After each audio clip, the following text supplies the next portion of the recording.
শুক্রবারে জুমার নামাজ নিয়ে কিছু কথা বলি। সেটা হচ্ছে আমার দিকে আশ্চর্য লাগে। অনেকে ৫ ওয়াক্ত নামাজ পড়েন, নামাজের প্রতি যত্নশীল, সতর্ক থাকেন, বুঝেন অনেক কিছু। কিন্তু দেখি যে জুমার ২ রাকাত ফরজ নামাজ পড়েই আপনারা দৌড় মারেন। বের হয়ে যান মসজিদ থেকে। এটা কেন করেন? আমি সেটা বুঝি না আসলে। এরপরে যে ৪ রাকাত বাদ আল জুমা সুন্নত মুআক্কাদা নামাজ।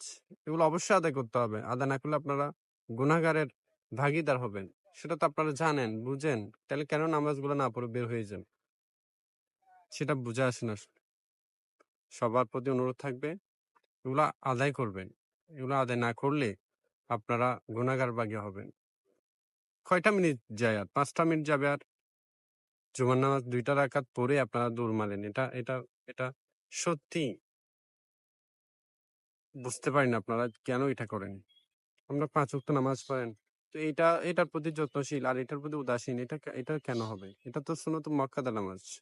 যদি নফল নামাজ হতো তাহলে একটা বুঝতাম যে না নফল ওরা ভাল লাগছে না, পড়ছে না। ওগুলো সুন্নত মুআক্কাদা আপনাদের পড়তে হবে। সবাইকে বোঝার তৌফিক দান করুন আল্লাহ সুবহানাহু ওয়া তাআলা। সবাইকে নামাজগুলো আদায় করার তৌফিক দান করুক। দেখা হবে নতুন কোনো ভিডিওতে, নতুন কোনো টপিক নিয়ে। সে পর্যন্ত ভালো থাকবেন। আসসালামু আলাইকুম।